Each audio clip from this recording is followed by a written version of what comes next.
Bueno, muy bienvenidos y bienvenidas a todos. Estoy muy feliz de estar acompañada por dos mujeres increíbles, dos profesionales con una trayectoria y una carrera impresionante y que hoy están acá. Lore, Sandra, muchas gracias. Quería compartir un poco con ustedes. Vamos a estar grabando la conferencia porque hay muchos docentes que no pudieron llegar hoy, pero después esto sigue circulando, va a estar en un canal de YouTube privado para que puedan acceder y compartirla y poder volver a verla a ustedes o incluso trabajar con sus docentes al interior de las escuelas y directivos o con quien quieran.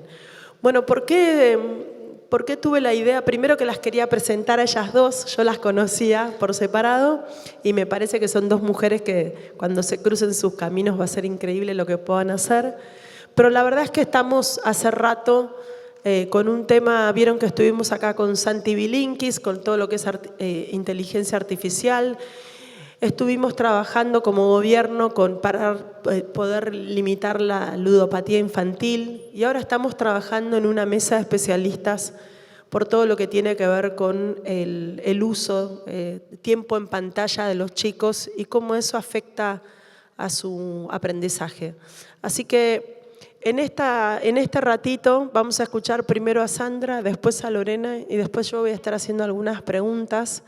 Y la idea es que podamos ver cuáles son todas aquellas cosas que realmente ponen al aprendizaje en jaque. ¿Cómo podemos hacer para que ese espacio en el que estamos al interior de los tiempos finitos, que es el tiempo escolar, y que queremos que sea lo más nutritivo posible para que los chicos puedan aprender lo que necesitan aprender para su trayectoria escolar y para su vida? ¿Y cómo podemos hacer nosotros para poder generar ese ambiente y ese espacio de aprendizaje que sea lo más fructífero posible? Así que ahora los voy a dejar con Sandra Rossi, doctora Sandra Rossi, que va a empezar con su presentación y después pasamos a Lore. Muchas gracias, bienvenida Sandra. Es un placer enorme para mí estar con vos acá. Yo les cuento que yo la conocí a Mechi en River, yo soy médica especialista en medicina del deporte, y cuando la conocí me dio un gran alivio porque dije, hay alguien que está más loca que yo. Dije, esta mujer es una locomotora que viene de frente y una hacedora en situaciones que uno dice, no está bien. Pero no, de verdad les digo que obviamente la conocí sin que tuviera este puesto que tiene hoy, muy merecido.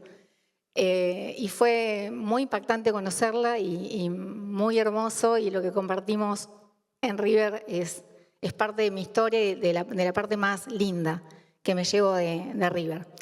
Yo les cuento, yo soy médica, soy especialista en medicina del deporte y me dediqué a la neurociencia desde hace más de 20 años, exclusivamente en el deporte de alto rendimiento, ¿no? En todo lo que tiene que ver con el mejoramiento de las capacidades cognitivas de los deportistas de alto rendimiento.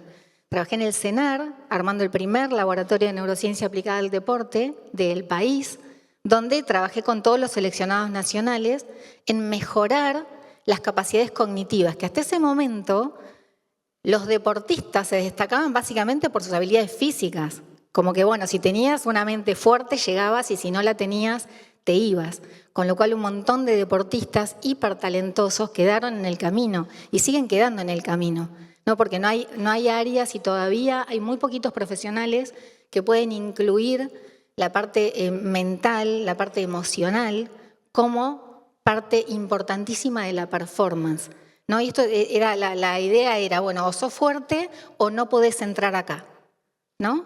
Entonces, bueno, empecé como a desarrollar este mundo gracias a un montón de personas, como siempre digo, somos una cadena de favores, porque tanta gente intervino para que esto sea hoy posible que, bueno, que es imposible pensar que lo hice sola.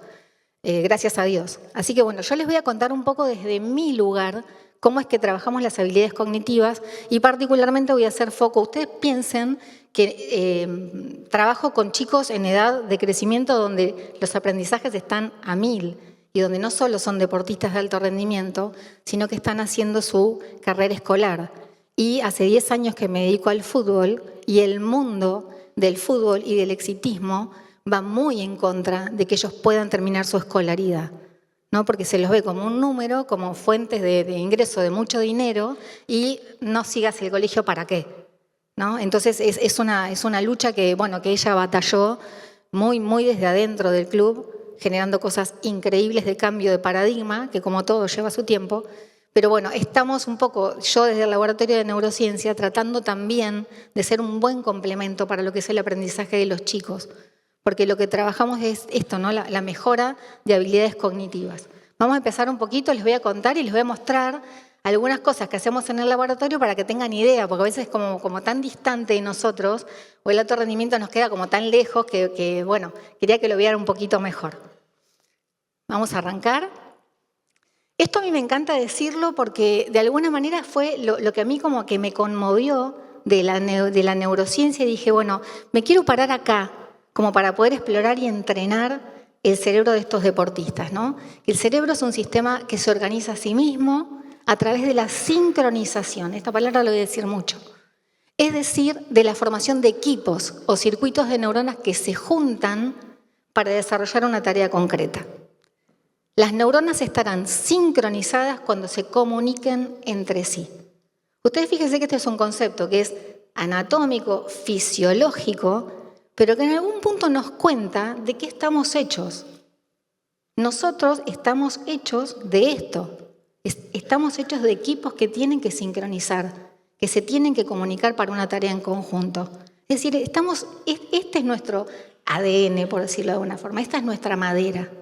¿Sí? Si recordáramos que estamos hechos de esto, por ahí la vida se nos fluiría un poquito mejor. Acá estamos. Hay un científico que a mí me encanta, que si yo hubiera nacido 100 años atrás o 120 años atrás hubiera tratado de que fuera mi novio, que es Santiago Ramón y Cajal, que me impresiona mucho porque era una persona que con un solo microscopio muy antiguo descubrió cosas increíbles y que empezaron como a correr un poco el telón de lo que no conocíamos, que es un poco cómo funciona el cerebro humano, ¿no? Y él dijo, en ese momento, por los inicios del 1900, la neurona no es lo importante, decía Santiago, sino su capacidad de dar, de recibir y de compartir. ¿Sí? Entonces también estamos hechos de esto.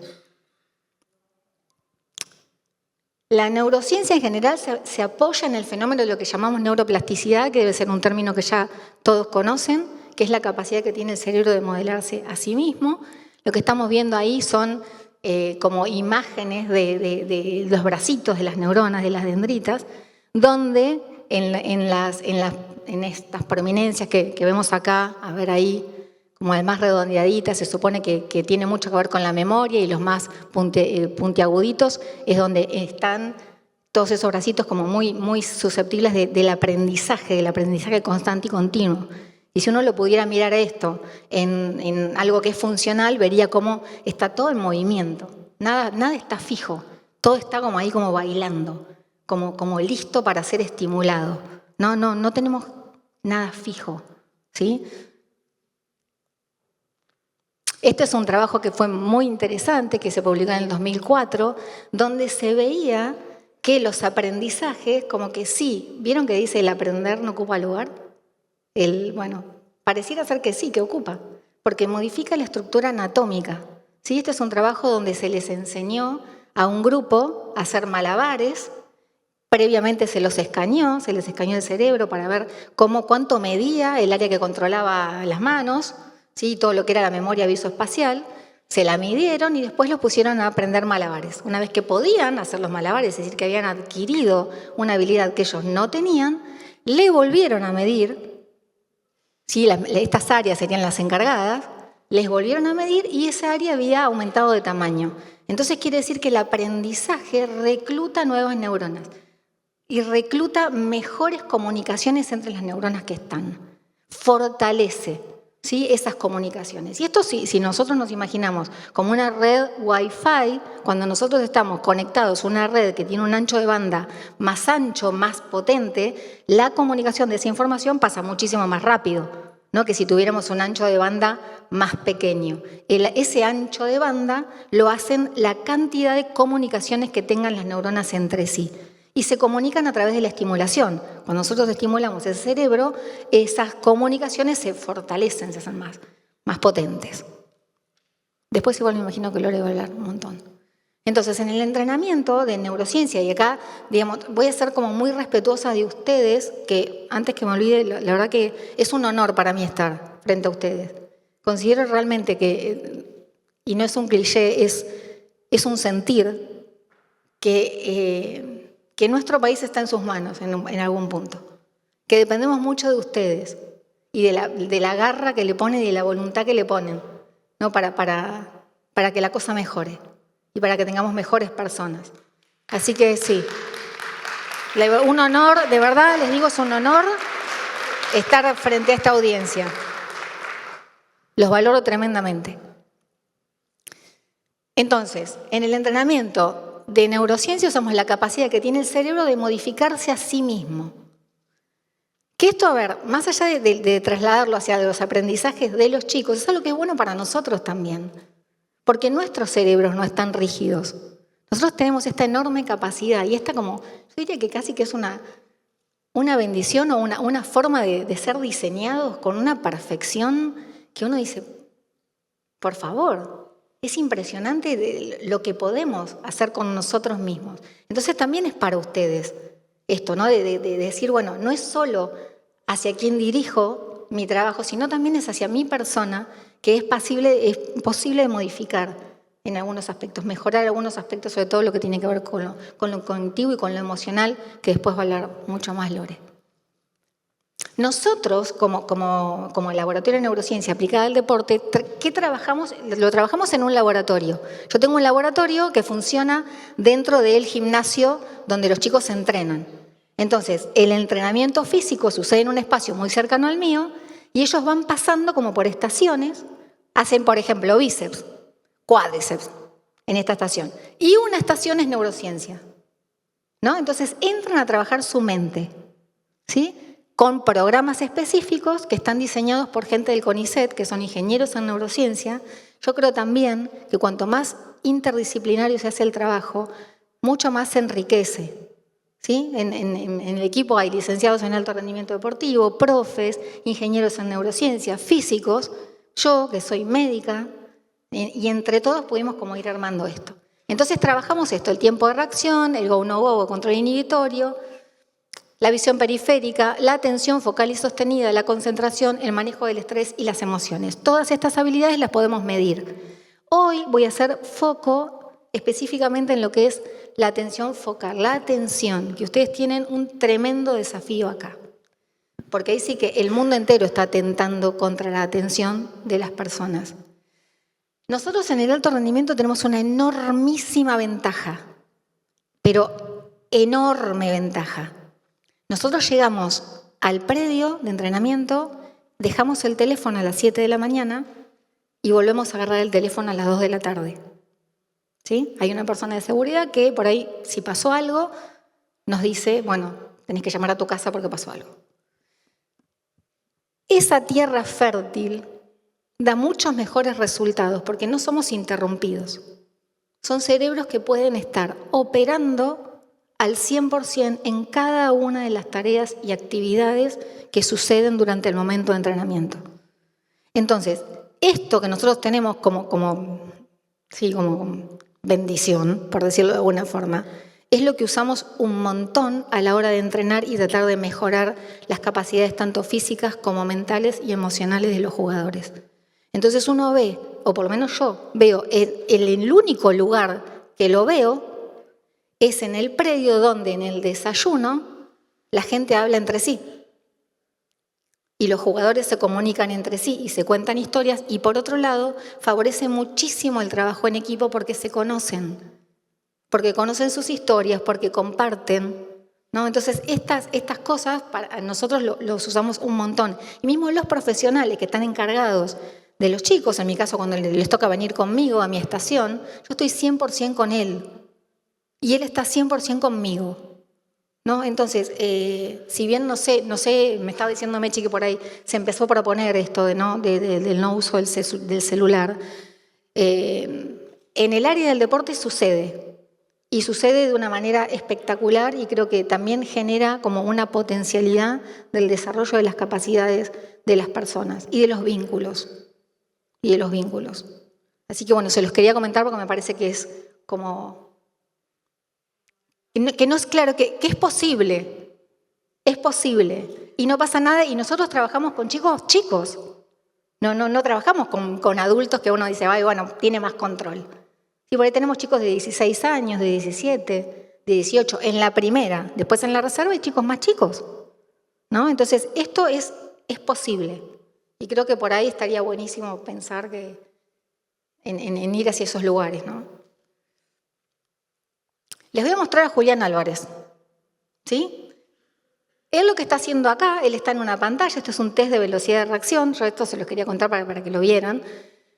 Él tiene que detectar, hay pelotas que se mueven así como asincrónicamente, él tiene que detectar cuando las pelotas se agrupan y se van en una dirección o en otra, ¿sí? Y toca la pantalla cuando él detecta que las pelotas se agrupan y se mueven, ¿sí?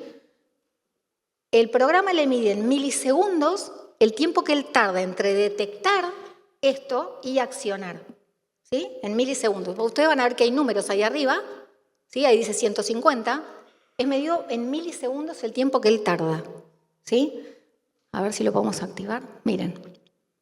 Cada vez que él toca, él está detectando que las pelotas están agrupadas.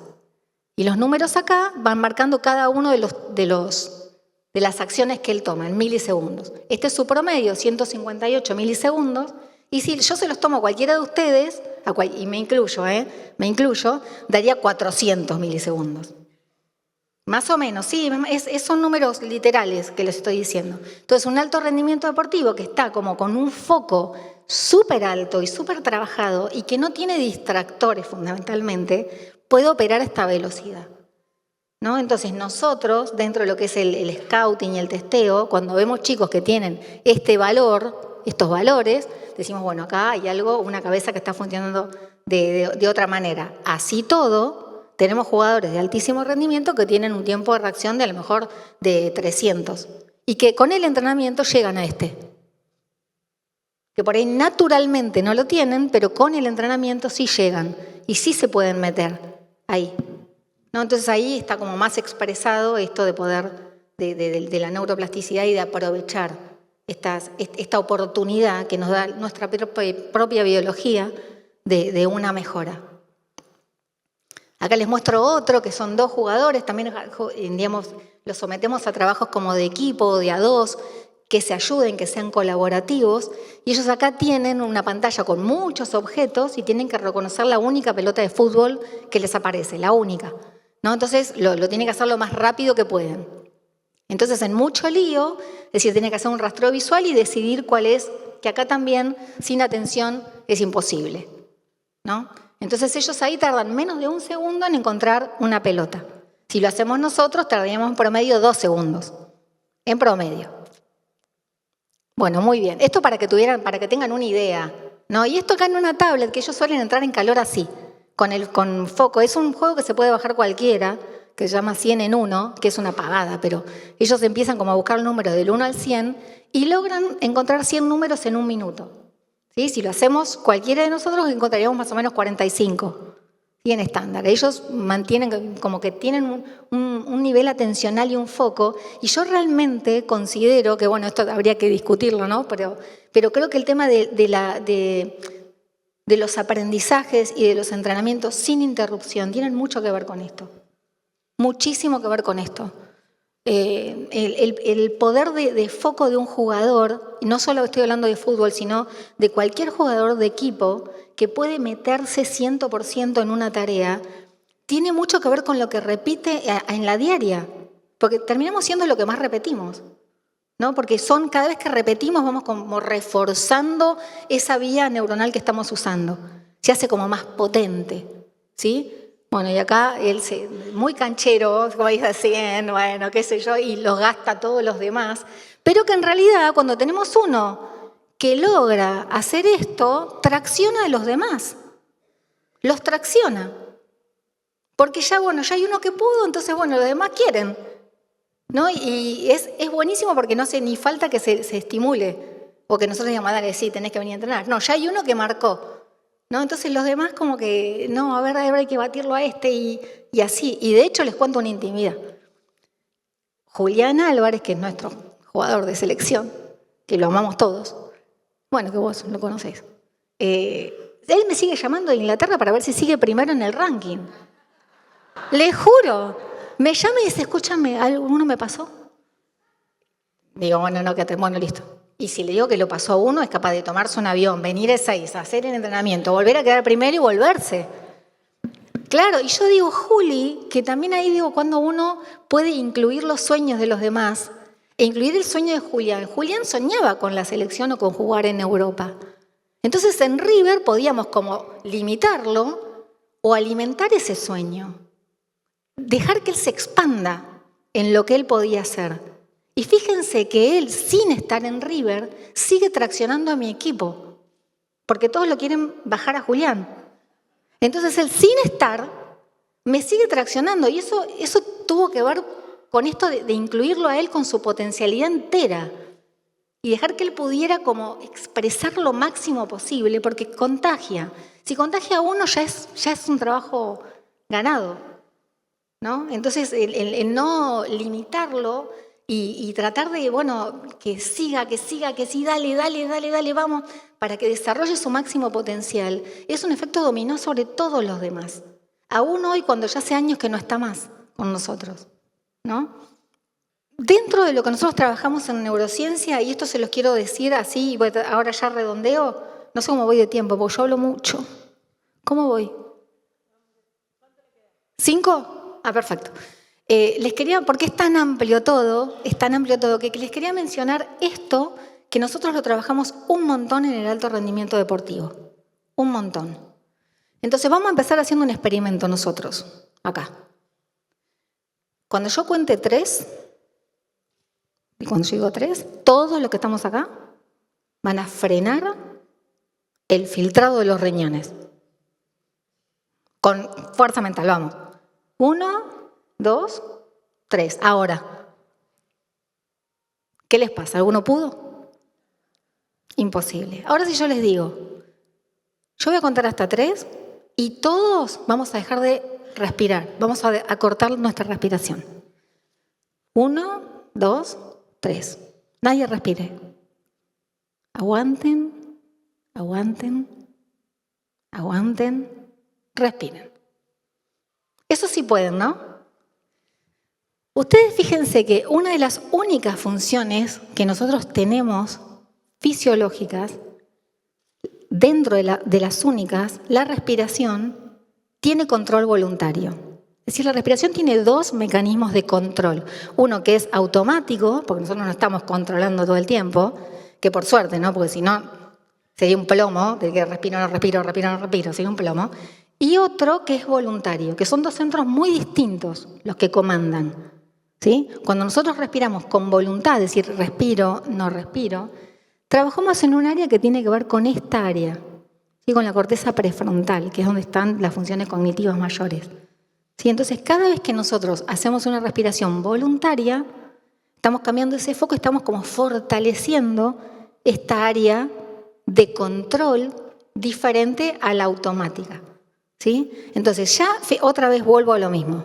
Tenemos un diseño tan perfecto, tan increíble, que a veces, a lo mejor por desconocimiento también, no le echamos mano con suficiente fuerza, porque son funciones que tenemos nosotros, que vienen con nuestro diseño y que lo único que hacen es llevarnos a un lugar mejor. Porque cuando nosotros somos conscientes de nuestra respiración, estamos trabajando en estas áreas que tienen que ver con la atención, con estar en el presente, estamos reforzando estas neuronas, ¿sí? Entonces, eso es unir a una vía que necesito para tener mejor atención y estar más acá. Y esto es algo que no necesita software, que no necesita programa, que no necesita nada. Hay cosas que ayudan a esto, hay un montón. De hecho, yo trabajo con tecnología para esto. Pero si nosotros respiramos de forma voluntaria y por nariz, estamos activando en el fondo de nuestras fosas nasales unas neuronitas que tienen como una autopista directa hacia el lugar del cerebro donde están las emociones como más más fuertes, por decirlo de alguna forma, ¿no? Como un área del cerebro que tiene como las emociones. Entonces va de forma inhibitoria, es decir, cuando el aire pasa por las fosas nasales, va de forma inhibitoria como para calmar esa como emoción que está pulsando, ¿no? Esto también es para nosotros, porque ustedes que están frente al aula, que están frente a un montón de chicos y con la problemática que no quiero imaginar lo que debe ser, el tener esta herramienta de decir, bueno, inspiro por nariz, largo el aire, inspiro y largo por nariz o por boca también puede ser, pero sí acuérdense de inspirar por nariz. Es una forma como de calmar un poco la mente. Y es una forma de poner al cerebro en una mejor condición para la ejecución de eso próximo a venir, ¿no? Y siempre uso y acá, antes de decirlo, me atajo, ¿no? Porque yo digo, a veces se toma mal. Pero si ustedes ven el último penal que patea Montiel en el Mundial, lo van a ver haciendo una inspiración. Larga el aire y patea. Esto no significa que por eso metió el gol. A ver, no podría ser yo tan ridícula decir esa estupidez. Pero sí que él en ese momento tomó todas las herramientas aprendidas para poder pasar mejor por esa situación estresante para él, ¿no? Entonces, bueno, como los altos rendimientos lo hacen, es como una invitación a poder hacerlo nosotros y a lo mejor enseñarlo. Que solamente inspiremos por nariz, larguemos el aire. Inspiremos por nariz, larguemos el aire, ¿sí? Una cosa tan sencilla que puede traer todos estos beneficios. Otra cosa importante es lo que yo les decía antes, que se ve que este bulbo olfativo, que es lo que está por detrás, allí en el fondo de las narinas, tiene comunicación con la corteza orbitofrontal, con lo que está acá arriba del ojo, que es la zona del bienestar, ¿no? Que también se activa, que a partir del año 2005, este es uno de los médicos que va ahí, pero hay un montón, que está como viendo que la práctica del agradecimiento también estimula esta área aumentándola de tamaño, ¿no? Entonces, bueno, fíjense cómo a través de cosas tan simples, tan sencillas, tan a mano, uno puede mejorar como las condiciones básicas de los cerebros humanos, ¿no? Y su performance. Así que bueno, termino con esto, con mi novio, con algo que dijo él, que todo ser humano, si se lo propone, puede ser escultor de su propio cerebro. Creo que esta es una frase que es muy alentadora, que es muy auspiciosa y que la tenemos que tener más en cuenta. Más en cuenta en la vida cotidiana, para nosotros y para las personas que tenemos cerca. Así que bueno. No, nada.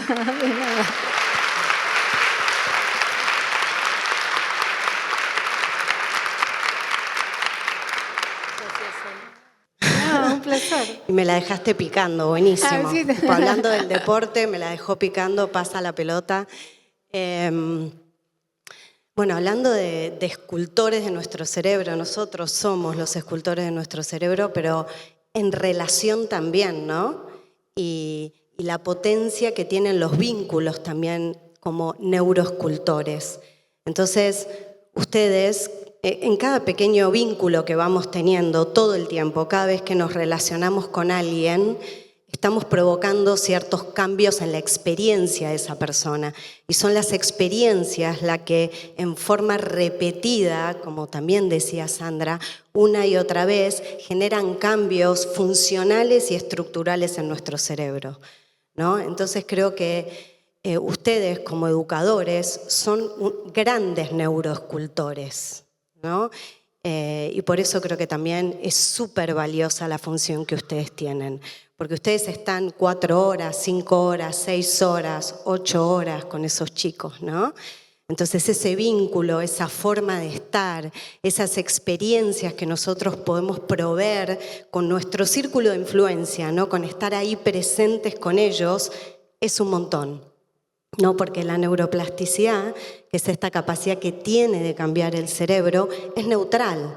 Digamos, puede ir para un lado o para el otro, no es buena en sí misma, sino que el cerebro cambia en función de las experiencias que va teniendo, porque cambia para adaptarse, ¿no? Lo que quiere el cerebro, en última medida, es estar adaptado a lo que está sucediendo.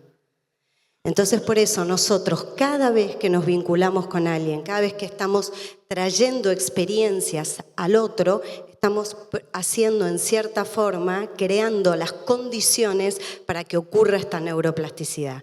Y si esto es repetido aún, mucho más aún, ¿no? Porque para que ocurran estos cambios tienen que suceder en forma repetida las cosas, también como vos decías, Sandra. Así que bueno, si querés pasar... yo tengo el curso acá. Bueno, un poco lo que yo les voy a hablar es algo acá en Aprendizaje en Jaque, para que pensemos cómo hackear también un poco la educación, y tiene que ver con la educación emocional, ¿no? Tan olvidada en la educación, en cierta forma. Si quieren, acá tenemos una definición, vamos a ir explorando varias, pero la definición de la educación emocional, si quieren por Vizquerra, es este proceso educativo, y fíjense que dice proceso, ¿no? Porque realmente es un proceso educativo continuo y sistemático, esto de tener que hacer o proveer experiencias en forma repetida para que ese cerebro cambie. Y antes de seguir hablando del cerebro y de que cambie, ¿por qué querríamos que el cerebro cambie? Porque el cerebro en gran parte, o todo nuestro sistema nervioso, sin ser tan cerebrocéntrica, ¿no? Es muy importante para cómo nosotros percibimos el mundo, ¿no? Si le pasa algo a nuestro sistema nervioso, cualquier cosita que le pase, un accidente cerebrovascular, una lesión, una caída, cualquier cosa, eso va a cambiar nuestra forma en la que nosotros percibimos la realidad, ¿no? Entonces, si nosotros generamos cambios en el cerebro, también vamos a cambiar la forma en la que percibimos el mundo. Entonces, este proceso continuo y sistemático y permanente, ¿sí?, pretende potenciar el desarrollo de las competencias emocionales como elemento esencial, y acá vamos a ver por qué creemos que es tan esencial para el desarrollo humano, con el objetivo de capacitar para la vida, que ese es el propósito de la educación, ¿verdad? Capacitar para la vida, generar individuos hacia un desarrollo integral, con la finalidad de aumentar el bienestar personal y social, no solamente el personal, sino también potenciar el bien común, y si quiero ampliar más aún la definición, y el bien planetario, ¿no? Lo que estamos haciendo también con nuestro planeta. Entonces, si pensamos en el desarrollo integral de un individuo, sí o sí tienen que haber 3 componentes, que esto hablan la mayoría de las disciplinas, ¿no? Hoy en día, y vuelta a lo que decía Sandra, la importancia de integrar todas las disciplinas, ¿no?, con las ciencias de la educación.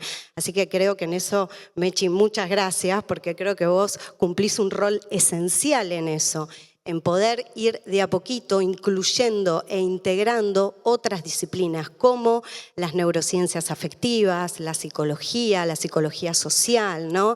O sea, es muy importante ir integrando y que no queden como constructos, ¿no?, estancos, cada uno trabajando en lo suyo sin que haya una verdadera integración de esto, porque todos nos informamos con todos y así es mucho mejor.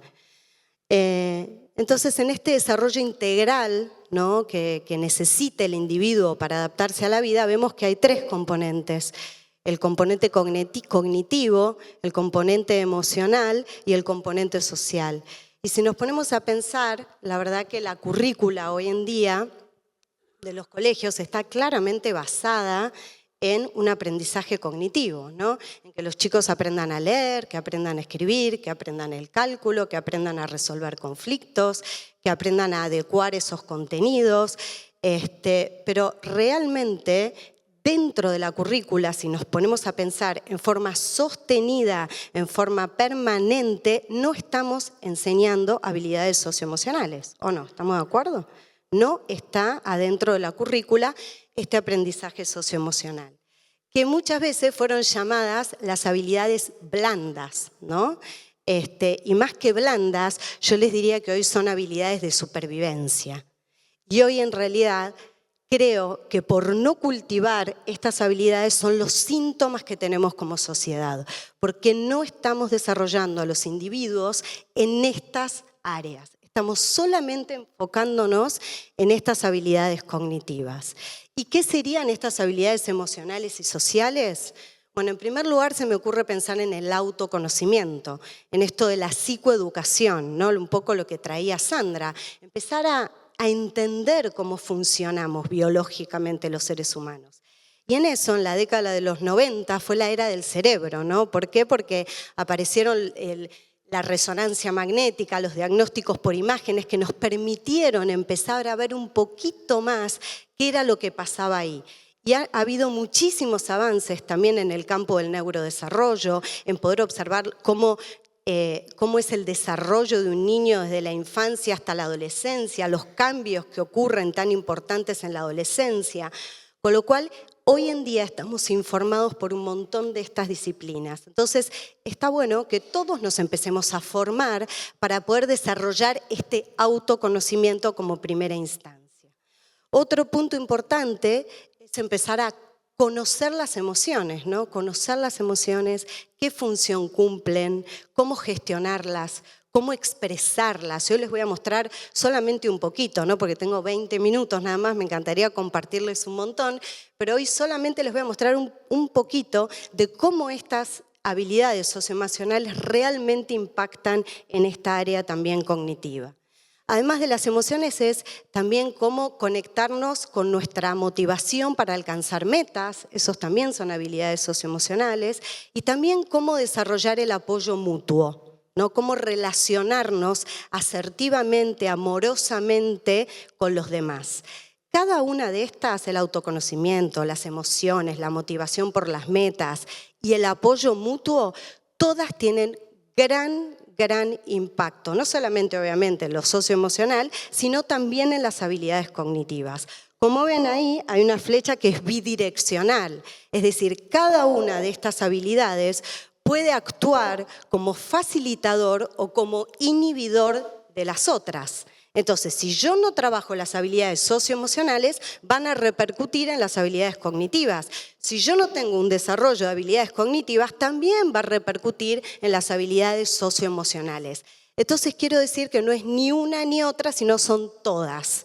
Lo que tenemos que hacer es un proceso de incluir, de integrar estas habilidades al sistema educativo. Entonces, un poquito a modo representativo, lo que hice fue ver lo que estamos haciendo, lo que yo siento que está ocurriendo hoy en el sistema educativo, que tiene que ver con que, obviamente, nuestra atención está focalizada, como acabo de decir, en lo cognitivo y mucho menos en lo emocional y social. ¿Y por qué lo dibujo así con este tamaño? Porque, como decía Sandra, nuestro cerebro es neuroplástico, entonces a todo aquello que nosotros le prestemos atención, crece en nuestro cerebro. ¿Sí? Entonces, si nosotros no le prestamos atención a las habilidades socioemocionales o si nosotros creemos que esas habilidades socioemocionales no son posibles de ser, en cierta forma, entrenadas como las habilidades cognitivas, como lo que hacemos en el colegio, bueno, lo que va a suceder es que eso no se va a desarrollar adecuadamente porque nosotros damos por sentados que las habilidades socioemocionales se van a desarrollar.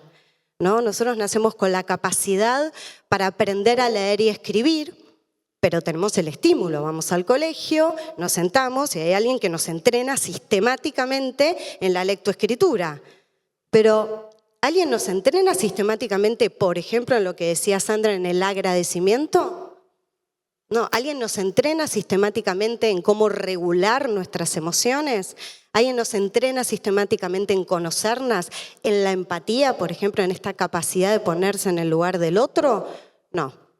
Entonces, eso trae como resultado que después tenemos individuos poco integrados. O sea, no tenemos individuos integrados, porque esas habilidades no las cultivamos. Entonces, si miramos el mundo hoy, lo que vemos es que hay una tremenda sensación subjetiva de soledad, cifras enormes de ansiedad y depresión, ¿no? Hay muchísimos temas con la salud mental, muchísimos desafíos que ustedes verán en el aula de salud mental. Hay climas de tensión y conflicto porque nos cuesta mucho relacionarnos con los demás. Y obviamente hay un montón de cambios en todo lo que tiene que ver con el ámbito laboral, ¿no? Hay un montón de habilidades que ya sabemos que hoy en día se van a requerir para los trabajos. No sé si esto lo hablaste con Santiago, pero un montón de habilidades que se van a requerir para el trabajo del futuro tienen que ver con estas habilidades blandas que llamamos, ¿no? que como dijimos ya no son más blandas, ¿no? Y tienen que ver con la capacidad de autoobservación y de autorregulación, ¿no? Que realmente hoy no les estamos enseñando a nuestros chicos, ni la sabemos nosotros, ¿no? Porque yo fui a la escuela de medicina, a la facultad de medicina, estudié pediatría, estudié neurología y en ninguna de esas instancias me lo enseñaron. Tuve que de a poco ir haciendo otro tipo de formaciones para poder adquirirlos. Bueno, además hay desinformación, hay polarización, ya sabemos el deterioro que hay del planeta, son todas unas crisis enormes en los vínculos.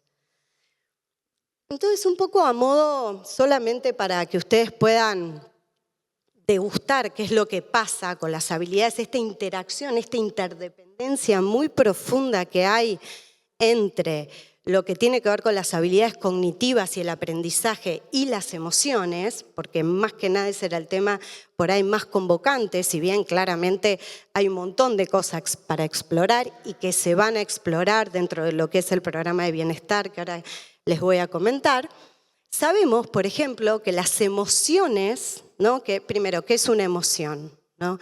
Una emoción a mí me gusta decir que son como inteligencias, ¿no? Son inteligencias que por detrás nos vienen a informar algo, no son ni buenas ni malas, simplemente son informantes, son eventos breves que ocasionan cambios en el cuerpo y en la psiquis y nos orientan para una acción, nos dan ganas de hacer algo al respecto, ¿no? Nos están dando información muy valiosa acerca sobre todo de una motivación que tenemos por detrás.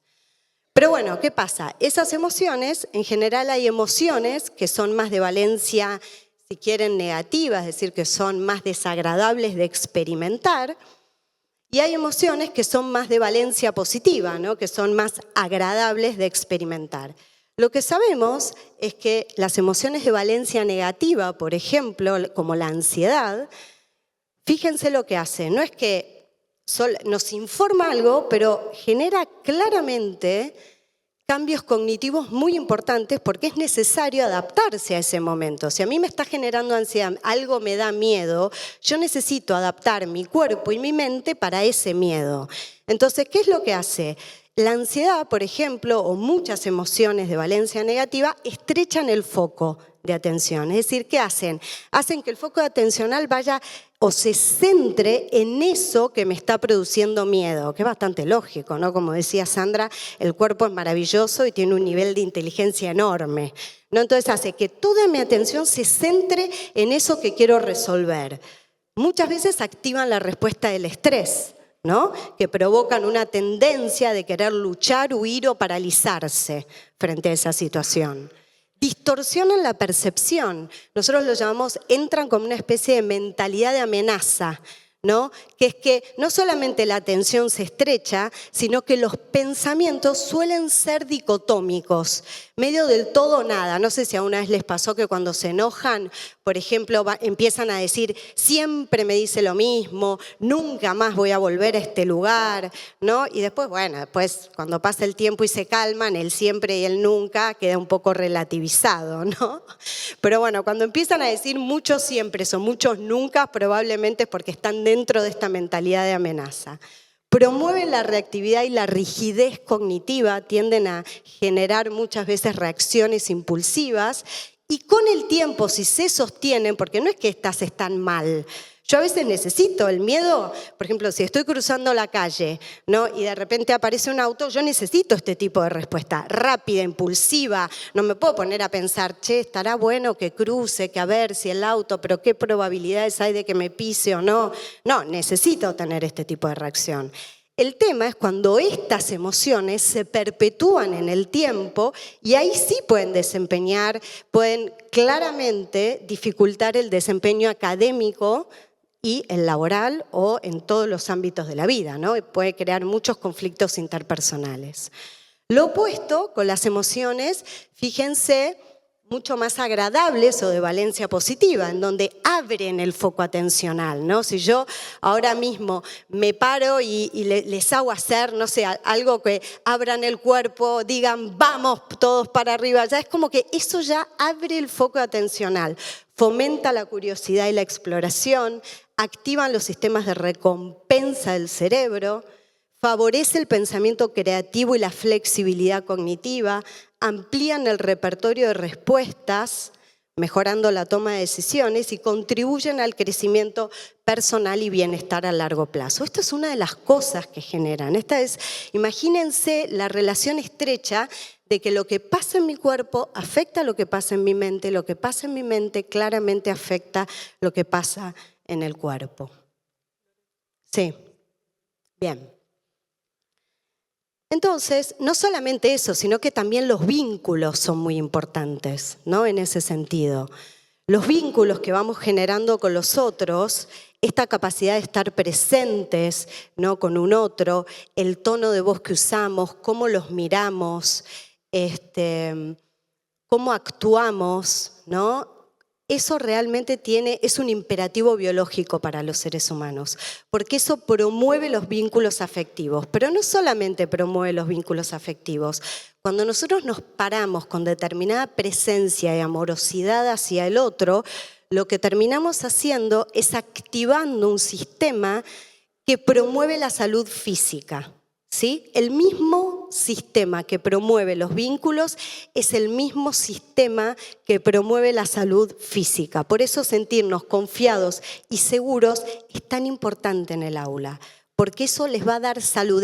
Estamos dando y recibiendo salud todo el tiempo los seres humanos. Y hoy hay una ciencia del bienestar muy importante, ¿no? Que ya sabemos que hay algunas cosas que podemos cambiar, hay distintos ejercicios que podemos hacer para promover este bienestar socioemocional que tienen que ver con la atención, con las emociones, con los pensamientos, ¿no? ¿Cómo hacemos para relacionarnos con esas preocupaciones, con esos pensamientos recurrentes? La conexión, como les dije, que era muy importante, cómo hacemos para reconectar con el propósito, ¿no? Y la importancia de la conciencia corporal para poder permanecer presentes en el cuerpo y trabajar con las emociones. ¿Y por dónde empezar? ¿No? Hay que empezar sí o sí, esta frase a mí me encanta, que es: lo que haces habla tan fuerte que no puedo escuchar lo que decís. ¿No? Entonces, no podemos empezar directo con los chicos, tenemos que sí o sí empezar con los adultos. Sí o sí, todo este proceso, no podemos enseñar algo que desconocemos, ¿no? Entonces, por eso, Mechi crea la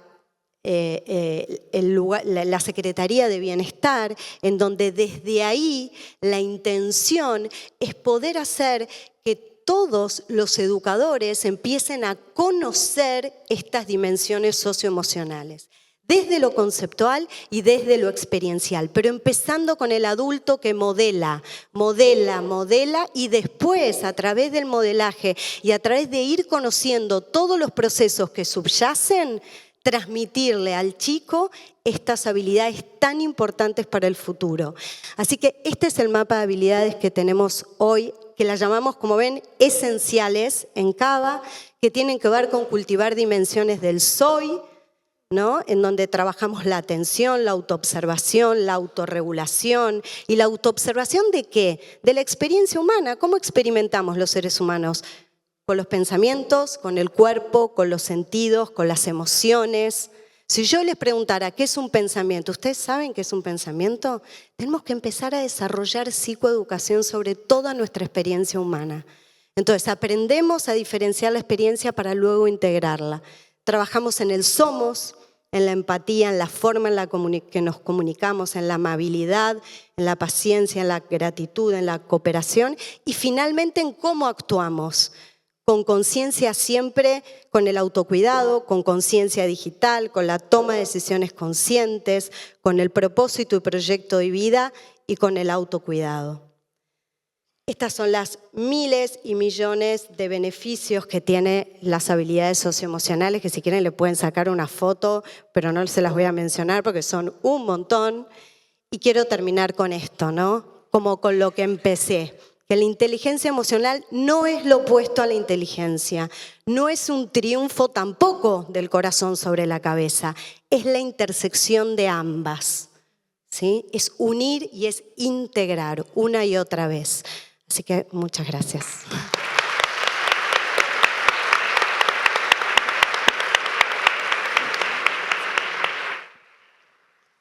Bueno, espectacular. Yo me quedaría todo el día haciéndole preguntas y escuchándolas, pero me parecía importante esto como de correr un poquito el telón. No sé, yo cuando era chica siempre quería correr el telón de las obras que iba a ver qué pasaba ahí atrás. Y esto es como correr el telón del aprendizaje. Que miren cuántas otras cosas, aspectos, dimensiones hacen falta que mínimamente tengamos sobre el escenario al momento de educar a un niño o una niña, en el instante en el que estamos esperando que ahí haya un aprendizaje significativo. Porque lo peor que nos puede pasar, y hay algunos datos que nos están mostrando que esto está pasando en nuestras escuelas, es cuando un chico la transita y siente esa mano levantada, profe, ¿y esto para qué me sirve? Cuando no le encuentran ninguna relación a su vida, a sus emociones. Entonces me parecía que tener a estas dos doctoras increíbles, cada una en lo suyo, y uniendo, ¿no? Porque Sandra hace entrenamiento para deportistas de alto rendimiento, pero es aprendizaje puro, constante, enfocado, concentrado. Y con Lorena estamos trabajando en la gerencia de bienestar socioemocional porque de verdad quiero que esto se transforme en un aprendizaje esencial. No podemos esperar que los chicos tengan un desarrollo cognitivo si no tenemos esta estructura mínima para empezar a hablar. Así que yo les voy a hacer una pregunta y me gustaría que la contesten las dos como elijan, pero acabamos de ver la importancia que tiene todo lo que estuvieron mencionando sobre las emociones, sobre cómo funciona nuestro cerebro, la neuroplasticidad. Y para mí, todo esto junto es como el aula perfecta, ¿no? El sistema educativo perfecto si nosotros podemos contemplar todo esto. Quiero ser súper objetiva y directa. ¿Cuánto impacta que un chico o una chica estén en el momento de clase, digamos, en el que tiene un docente enfrente y ahí tiene que pasar algo concreto de aprendizaje, el uso del celular o algún otro elemento que tengan a mano y que su cerebro esté yendo y viniendo hacia uno y otro lugar, sabiendo que son generaciones multitasking, como se dice, ¿no? Que uno los ve, están haciendo 15 cosas al mismo tiempo. ¿Cómo ven ustedes esto y cuál es la opinión de cada una de ustedes sobre este distractor, se podría decir, que es las redes, el celular, el tiempo en pantalla? Bueno, como yo les contaba antes, por ahí el mundo en el que yo me muevo, sucede algo que está siendo de lo más inusual, porque ya no existe un ambiente donde uno no tenga el teléfono y que estemos como en constante interrupción de las tareas. Entonces, yo les cuento lo que pasa desde mi perspectiva, donde no somos interrumpidos cuando estamos en los entrenamientos, en los aprendizajes, en la adquisición de nuevas habilidades. Y les puedo asegurar que cuando paso de esta situación, de por ahí estar en un desayuno con los jugadores o en un almuerzo, donde la gente habla entre sí, me cuesta por ahí ir a otro lugar donde yo digo, ¿cómo hacen para...? Porque me altera, porque mi mente también como que se adaptó a que mi trabajo no está siendo interrumpido. Ahora esto es el micromundo, porque no existe, pero también les digo que nuestra atención, que es una capacidad como de llevar nuestros sentidos hacia el foco que nos interesa o hacia la tarea que tenemos enfrente, es como unidireccional. Nosotros, esto de que pensamos que estamos en un montón de lugares a la vez, es un poco una fantasía. Estamos forzando a nuestro cerebro a hacer algo que biológicamente no está preparado para hacer, lo que tiene un costo energético altísimo. No es que, digamos, cuando termine el día, pagamos la cuenta, pagamos la factura, no es que nos vamos y no pagamos nada. Entonces el coste es enorme. Y por otro lado, la contrapartida es que el vivir interrumpidos está reforzando esta cosa en el cerebro, estas redes, de que la atención salta, y como digo, estamos como reforzando como un formato cerebral que creo que nos está viniendo muy en contra, y ustedes están frente a un desafío, creo yo, enorme, y con todo lo que está pasando con las redes muchísimo más, pero es algo que está instalado y que hay que ver con herramientas inteligentes cómo uno puede ir sorteando estos obstáculos, ¿no? Porque realmente creo que es lo que tienen de frente de las cosas más difíciles para poder navegar y abordar, ¿no? Pero claramente esta cosa de que los chicos van y vienen con su atención es un precio altísimo que se paga. Y ustedes, me imagino, también por recuperar, ¿no?, esa atención, el esfuerzo que hacen para traerlos y para tenerlos, que ustedes deben terminar muertos cuando salen del colegio. Es un gasto enorme energético de ustedes para tratar de compensar o de atrapar esa atención que está tan dispersa, ¿no? Y compiten con algo que es muy potente, porque sensorialmente las redes sociales ocupan todos los sentidos, son de 10 segundos los videos y es uno, otro. Entonces son cerebros que saltan, ¿no? ¿Cómo poder aquietar? Ahí, bueno, Lorena tendrá que ver de qué forma puede articular ese lío. Creo que sí, y además, este gasto energético y todo, primero es que donde está nuestra atención es donde estamos modelando nuestro cerebro con esa información. Entonces hay que ver el contenido de lo que están viendo, porque el contenido de lo que están viendo se está instalando en el cerebro. Si la atención está en el celular, no está en lo que el docente le quiere enseñar, con lo cual no hay aprendizaje. Sin atención no hay aprendizaje. Eso es un punto. Y el segundo punto es que si la atención está en los dispositivos y no en otros seres humanos, hay otro fenómeno que se llama la corregulación. Nosotros necesitamos a un otro para calmarnos, para sentirnos sostenidos, para sentirnos seguros y cuidados. Si no hay un otro humano hablo, eso genera que entremos en estados más propensos de amenaza, de sentirnos amenazados. ¿Sí? Cuando no tenemos un otro que nos sostiene afectuosamente, nuestra tendencia natural es entrar en estados de amenaza. Y amenaza, ¿qué quiere decir? Es activar nuestro sistema de estrés, de adrenalina, de cortisol, que promueven estados de ansiedad y de miedo, ¿no? Entonces no solamente es lo que no aprendo, sino es lo que repercute en mi forma de vincularme. Yo estoy creciendo, en lugar de crecer con otro humano, que es lo que yo necesito para desarrollarme como humano, estoy creciendo con un electrónico, con un celular, que no sé qué contenido me está aportando. Y eso es lo que estoy instalando en mi cerebro. ¿Sí? ¿Qué dice? ¿Qué nos estamos instalando? ¿Qué dicen las redes sociales? Lo que hay que ponerse, la crítica, lo que hay que comer, lo que hay que hacer. Y en esa forma, eso es lo que se va instalando una y otra vez en nuestro cerebro. Entonces creo que repercute en lo que no aprendemos y en los vínculos. O sea, que nosotros necesitamos otro humano para Quiero contarles una cosa que me trae a la mente, Lore.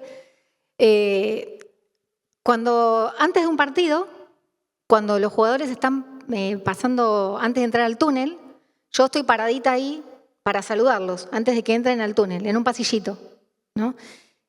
Y se ve un montón, y que digo, a mí me da una ternura, porque digo, qué bueno esto, ¿no? Porque va a lo que dice Lore. Cuando van caminando, y por ahí me van viendo, yo veo que entre ellos hacen este gesto, miren, es a los que se los ve como más nerviosos, como que los que tienen más miedo, ese aprendizaje que lo hicieron en forma individual, lo trasladan al que ellos ven que por ahí lo ven más nervioso y le hacen, respirá, ¿no? Y es ese otro el que te trae. Lo mismo en un partido, cuando uno se le volaron los patos y se puso a pelear con el árbitro porque le cobró algo, ese ya no es un jugador menos en el equipo. Ya no está prestando atención. Su atención está con el referee. O su atención está con que la pelota pica mal porque el campo de juego es un desastre. Entonces, ese equipo de 11, en este caso, tiene 10. Entonces, cuanto antes un compañero se dé cuenta y lo traiga, a lo mejor a través de una palabra, del nombre, ellos ponen palabras claves. Cuando te digo tal, es para que vuelvas porque te fuiste, porque sos recalentón y porque cuando te vas del partido estamos sonados. Entonces, ese estar atento no es solo a lo que pasa con uno, sino es a la performance del equipo, ¿no? Porque cuando uno puede sentir que lo que está en donde está es más grande que uno, cuando el resultado de lo que sucede tiene que ver con algo que es más grande que uno y que uno es un eslabón de un mecanismo, pero el mecanismo se puede trabar en cualquier lado, hasta en lo más pequeño, pequeño. Inclusive dentro de lo que es el equipo, los 11 que están jugando, cuando nosotros jugamos de local, el lanzapelotas, que son los chicos que están queriendo llegar, influyen directamente en la ofensividad del equipo, porque si tardan en tirar la pelota, el equipo tarda en salir a jugar de nuevo. Entonces, ese detalle de que el lanzapelota es parte del equipo es lo que hace que ese mecanismo sea más grande que uno, ¿no? Y el estar atento, decir uno está trabajando también por el otro y para el otro, ¿no? Creo que también eso relaja un montón y es divino de sentir.